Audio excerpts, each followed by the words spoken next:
Assalamualaikum dan salam sejahtera. Saya Cikgu Nur Ashikin binti Harun daripada SMK Muazzam Shah. Hari ini kita akan belajar tentang tema 3, tenaga dan kelestarian hidup. Topik kita adalah bab 6, keelektrikan dan kemagnetan.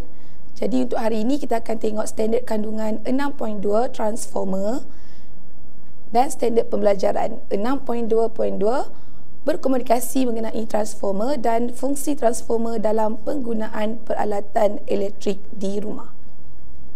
Okey murid-murid, hari ini kita akan tengok kembali apakah fungsi transformer injak turun.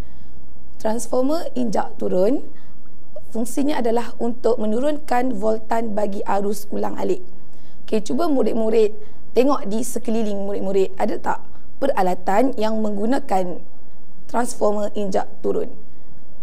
Jom kita tengok satu persatu. Aplikasi transformer injak turun.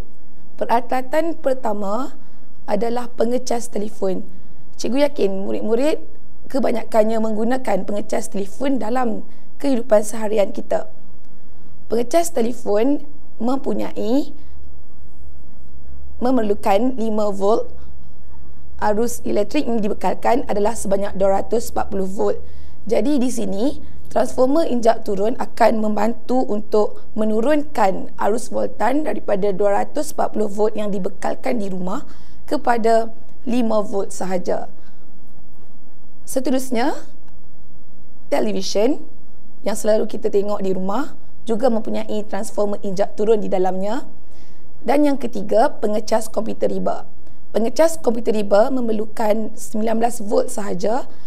Jadi, transformer injak turun yang terdapat di dalam pengecas akan menurunkan 240 kepada 19 volt sesuai dengan penggunaannya untuk mengecas komputer riba. Seterusnya adalah jam LED digital.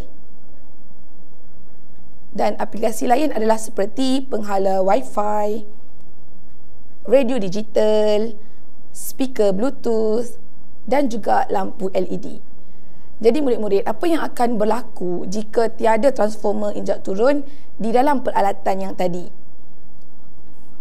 Jika peralatan kecil tadi tidak mempunyai transformer injak turun, peralatan tadi kemungkinan boleh cepat rosak dan juga terbakar. Oleh itu, transformer injak turun sangat penting untuk memastikan peralatan tadi boleh digunakan dalam jangka masa yang lama dan juga selamat untuk digunakan.